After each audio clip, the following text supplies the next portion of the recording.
नमस्कार विद्यार्थियों, आज हम अपनी बायोलॉजी की वीडियो में मिल रहे हैं। इससे पहले वाली वीडियो में हमने कैरोलस लिनियस के बारे में जाना था। हमने जाना था कि किस प्रकार से उन्होंने एक पुस्तक के द्वारा अपनी पुस्तक सिस्टम ऑफ नेचुरी के द्वारा उन्होंने बहुत सारे जीवों का नामकरण किया था। इस टॉपिक में हम वर्गीकरण की पद्धति के बारे में जानने का प्रयास करते हैं। कैसे जीवों के नामकरण रखे जाते हैं, क्या उनके पीछे सिस्टम है, और पूरी जानकारी के साथ हम इस वीडियो को देखते हैं। आप वीडियो में अंत तक जुड़े रहें ताकि आपको इसका पूरा लाभ मिल पाए और आप इसको पूरा जान पाएं।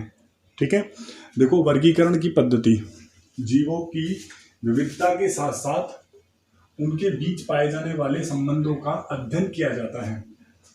जीवों की विविधता के साथ साथ आप जानते हैं प्रकृति में अनेक प्रकार के जीव पाए जाते हैं। जो अनेक प्रकार के जीव जंतु पाए जाते हैं उनमें बहुत सारी विविधताएं पाई जाती हैं, और इन विविधताओं के साथ साथ भी उन जीवों के मध्य एक अंतर संबंध पाया जाता है। जैसे कि हमारे अंदर और पेड़ों के अंदर बहुत सारी विविधताएं हैं, हम पेड़ों से बिल्कुल अलग है, फिर भी हमारे बीच और पेड़ों के बीच में एक अंतर संबंध बना हुआ है। कुछ चीजें ऐसी होती है जो हमें पेड़ों से लेनी पड़ती हैं, और पेड़ों को कुछ चीज ऐसी है जो हम देते हैं। जैसे कि हम पेड़ों से ऑक्सीजन लेते हैं और उसके बदले में हम उसको CO2 देते हैं। तो ये हमारे बीच में और पेड़ों के बीच में एक अंतर संबंध बन गया है। ठीक है, उन संबंधों का भी अध्ययन किया जाता है और साथ साथ में जीवों की विविधताओं का भी अध्ययन किया जाता है। ठीक है, वर्गीकरण का महत्व क्या है, वर्गीकरण का क्या मतलब, हम क्यों करते हैं, क्यों वैज्ञानिकों ने इतना अपने दिमाग को भी खर्च किया है और इतना समय खराब किया है, क्या फ़ायदा है वर्गीकरण का। सबसे पहले आप एक चीज़ ध्यान रखें, हम जो विद्यार्थी हैं विद्यार्थियों को अध्ययन में सहायता पहुंचाता है वर्गीकरण। ठीक है, वर्गीकरण जैसे जीवों को पहचान कर उनका अध्ययन किया जाता है, जीवों को पहचान कर उनका क्या किया जाता है, अध्ययन किया जाता है। वर्गीकी की इकाई को पहचाना जाता है, वर्गीकी की इकाइयों को पहचाना जाता है। और वर्गीकी की इकाई क्या है, जाति। वर्गीकी की इकाई क्या है, जाति। आप इसको कॉपी में नोट करेंगे, वर्गीकी की इकाई क्या है, जाति है। ध्यान रखेंगे आप इस बात को। ठीक है, वर्गीकी की इकाई क्या है, जाति होती है। ठीक है ना। अच्छा, यहाँ पर जो ये वर्गीकी है इसको इंग्लिश में बोलते हैं टैक्सोनॉमी। क्या बोलते हैं इसको, टैक्सोनॉमी बोलते हैं। टैक्सोनॉमी ग्रीक भाषा का शब्द है, आपको ध्यान के रखना है, ग्रीक भाषा का ये एक शब्द है। ठीक है, जिसका अर्थ क्या होता है, वर्गीकी होता है। और ये दो शब्दों से, टैक्सिस और नॉमस से मिलकर बना होता है, जिनका अर्थ यही है कि वर्गीकरण करना। आपको इतना ध्यान रखना है। आगे बातें करते हैं हम। और अगली लाइन में लिखा हुआ है कि जीव जातियों के समूह बनाना व इनके मध्यंतर संबंधों को जाना जा सकता है। जब हम वर्गीकी करते हैं तो जीव जातियों के मध्य समूह बनाते हैं, और समूह बनाकर इनके मध्य जो अंतर संबंध बनते हैं उनको जान सकते हैं, उनका अध्ययन कर सकते हैं।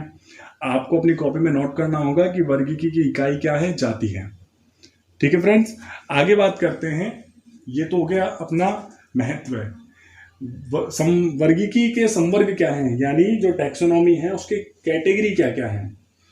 क्या एक ही प्रकार के होते हैं या कई प्रकार के होते हैं। वर्गीकी एकल पद नहीं है, वर्गीकी एकल पद नहीं है। वर्गीकी के अनेक संवर्ग पाए जाते हैं। संवर्ग में से कौन कौन से आते हैं, जैसे कि संघ, वर्ग, गण, कुल, वंश, जाति, ये तो पाए जाते हैं। ये सूक्ष्म पद हैं इसके। वर्गीकी एकल पद नहीं होता है, वर्गीकी के कुछ सूक्ष्म पद पाए जाते हैं, जिनको हम क्या कहते हैं, टैक्सोनॉमी कैटेगरी कहते हैं। क्या कहते हैं उसे, टैक्सोनॉमी की कैटेगरी कहते हैं। ठीक है फ्रेंड्स, आगे बात करते हैं। अब जो जाति है ना, ये जो मैंने देखो जाति लास्ट में लिखा है, जो कि वर्गीकी की क्या है, इकाई है। जाति सबसे निचला व सबसे छोटा संवर्ग है। जैसे कि हमारे शरीर की इकाई क्या है, कोशिका है, और कोशिका क्या है, सबसे छोटा है। ठीक है, वैसे ही जाति सबसे निचला व सबसे छोटा संवर्ग पाया जाता है, और जाति वर्गीकी की क्या है, इकाई है। आपको ये बातें ध्यान में रखनी होगी। देखो, वर्ग, गण, वंश, जाति, इन चारों की खोज की है लिनियस ने, कैरोलस लिनियस ने इन चारों की खोज की है। ठीक है, संघ, और देखो इसमें एक दो तीन चार पाँच छह हमारे पास आ रहे हैं, जिसमें से 4 की बातें हमने यहाँ पर कर ली है। तो संघ और कुल की खोज कैरोलस लीनियस ने नहीं की है, आपको ये भी बातें याद रखनी है। ठीक है, संघ और कुल की खोज कैरोलस लीनियस ने नहीं की है। संघ की खोज हैकल नाम के वैज्ञानिक ने 1889 में की थी और कुल की खोज बुश्चली नाम के वैज्ञानिक ने 1790 में की थी। ठीक है, आपको इतना याद रखना होगा। इन वर्गीकी को आवश्यकता पड़ने पर आगे उपवर्ग में, उपसंघ में और अधिक बांट सकते हैं। वर्गीकी के संपूर्ण क्रम को बड़े समूह में सबसे छोटे समूह जाति तक व्यवस्थित करने का जो सम्मान है वो कैरोलस लीनियस को जाता है और इसे कैरोलस लीनियस का तंत्र भी कहते हैं। इसमें जगत, संघ, वर्ग, कुल, वर्ग, गण, कुल, वंश, जाति आदि के आधार पर जीवों को बांटा गया है। जैसे कि हमने इससे पहले वाली वीडियो में पढ़ा था कि मानव का वैज्ञानिक नाम होमो सेपियंस है और जो होमो सेपियंस है वो किस आधार पर है। सबसे पहले मानव का जो जगत क्या है, जंतु जगत है। मानव का संघ क्या है, कॉर्डेटा है, कॉर्डेटा आपने 9th क्लास में पढ़ रखा है। वर्ग क्या है, मेमेलिया है। ठीक है, मेमेलिया स्तनधारी जीवों को कहते हैं। गण क्या है, प्राइमेट्स है। ध्यान रखना है आपको, चमगादड़ भी मेमेलिया है। मैंने चमगादड़ क्यों बोला है, आजकल कोरोना वायरस जो चल रहा है उसका जो जनक है वो चमगादड़ को माना जा रहा है। अभी तक वैसे कोई इसके बारे में पक्की बातें नहीं है कि चमगादड़ के द्वारा ही फैला है, लेकिन चमगादड़ पक्षी नहीं है, चमगादड़ भी मेमेलिया वर्ग में आता है। ठीक है ना, इसीलिए उसके जो अंदर जीव हैं वो हमारे अंदर सरवाइव कर पा रहे हैं। वर्ग मेमेलिया है हमारा, जो जीव अपने शिशु को दूध पिला सकते हैं, स्तनधारी होते हैं, उसे मेमेलिया कहते हैं। गण प्राइमेट्स है। गण क्या है, प्राइमेट्स है। कुल क्या है, होमोनिडी है इसका, यहीं से ही होमो शब्द आया है। वंश क्या है, होमो है। और जाति क्या है, सेपियंस है। तो देखो होमो सेपियंस, वंश और जाति का नाम ही रखा जाता है। वंश और जाति के नाम के आधार पर ही किसी भी जीव का उसको वैज्ञानिक नाम दिया जाता है, उसका जूलॉजिकल या बॉटनिकल नेम दिया जाता है। ठीक है, अच्छा, अब इतनी सारी बातें हमने यहाँ पर अध्ययन की है तो आपको ये सारी की सारी बातें याद रखनी होगी। ठीक है, अब जो ये पद हमने पढ़े थे, इन पद में सबसे छोटा जो वर्गीकरण की सबसे छोटी जो मूलभूत इकाई है उसे कहते हैं हम जाति। जाति के अनेक वैज्ञानिकों ने परिभाषा दी है, जैसे कि जॉन रे नाम के वैज्ञानिक ने कहा कि वे सब जंतु जिनकी उत्पत्ति एक ही प्रकार के जनक से होती है उन और एक ही जाति के सदस्य कहलाते हैं। ठीक है, परंतु मेयर नाम के वैज्ञानिक ने, जो मेयर नाम के वैज्ञानिक थे, उनकी परिभाषा को सर्वोत्तम माना जा रहा है, लेकिन सबसे बेस्ट अभी तक कोई परिभाषा नहीं मानी गई है। लेकिन अगर जितनी भी परिभाषाएं हैं सबसे अच्छी इसे ही माना गया है कि अपने जैसी संतान उत्पन्न करने वाले जंतु एक ही जाति के होते हैं, जो अपने जैसी संतान उत्पन्न कर लेते हैं। जैसे कि अगर गाय का बच्चा होगा तो वो गाय जैसा ही होगा, मानव का बच्चा मानव जैसा होगा, तो हम सब एक ही जाति के कहलाएंगे। ठीक है ना, कुछ जाति के सदस्यों में बहुरूपता पाई जाती है। ठीक है, कुछ जाति के सदस्यों में बहुरूपता पाई जाती है। इसी आधार पर जाति की परिभाषा देना थोड़ा सा कठिन बन रहा है।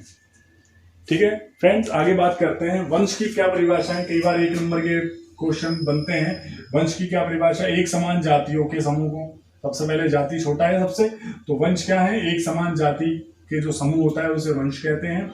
कुल क्या है, एक समान वंश का जो समूह होता है उसे हम क्या कहते हैं, कुल कहते हैं। जो एक समान वंश होते हैं ना, देखो जाति के समूह को वंश कहते हैं और वंश के समूह को कुल कहते हैं और कुलों के समूह को गण कहते हैं। ठीक है, शुरू से बात करते हैं अपन। जाति के समूह को क्या कहते हैं, वंश, वंश के समूह को कुल और कुल के समूह को गण कहा जाता है। ठीक है फ्रेंड्स, और बात करते हैं अपन इस विषय में कि जितने भी ये रखे गए हैं जीव जंतुओं को अलग अलग वर्गों में, गणों में, इनको अनेक वैज्ञानिकों ने प्रमाणित किया है। उसके आधार पर उनकी कहाँ खोज हुई है, उनमें किस प्रकार के जीन्स पाए जाते हैं, किस प्रकार के जीन्स यानी वंश, वंश को इंग्लिश में क्या कहते हैं, जीन्स कहते हैं। जैसे कि वंश की थोड़ी और बात करते हैं। निकटवर्ती व आपसी संबंध वाले जातियों को वंश कहा जाता है। जैसे टमाटर, आलू, बैंगन अलग अलग जातियों के हैं, परंतु इनका जो वंश है ना, ये सोलेनम है। आपको याद होगा 10th क्लास में इनके बारे में आपने अध्ययन किया होगा। जो वैज्ञानिक जो सब्जियों के नामकरण नाम थे, उसमें बहुत सारे वैज्ञानिक नाम थे, तो उनमें आपने पढ़ा होगा टमाटर, आलू और बैंगन जो थे अलग अलग जातियों के थे, परंतु इनके जो वंश थे ना, वो सारे के सारे कौन से थे? सोलेनम थे। शेर, चीता अलग अलग जाति के हैं, परंतु पैंथेरा वंश में आते हैं। तो यानी जातियां अलग हो सकती हैं, परंतु कई बार वंश एक ही होते हैं। जैसे एक ही वंश में कई जातियां होती हैं। जैसे होमो वंश में कुल समान लक्षण रखने वाले संबंधित वंशों के समूह को कुल कहा जाता है। शेर, चीता, बिल्ली को एक ही फैलिडी कुल में रखा जाता है। कौन से? फैलिडी कुल में रखा जाता है। कौन से जीवों को? शेर, चीता और बिल्लियों को। वंश सोलेनम, पिटूनिया व धतूरे को सोलेनेसी कुल में रखा जाता है। ठीक है। कुत्ते को कैनिडी कुल में रखा जाता है। इस प्रकार से कई जीवों को अलग अलग वर्गों में, अलग अलग जातियों में बांटा गया है। ठीक है फ्रेंड्स, आप इसी प्रकार से वीडियो को देखते रहें, अंत तक वीडियो को देखें और आपको समझ में आएगा। अगर आपको समझ में नहीं आता है तो आप कमेंट्स करके मुझे बताएं, ताकि मैं इसको और अच्छा बेहतर बना सकूं और नई तरीके से आपको समझा पाऊं।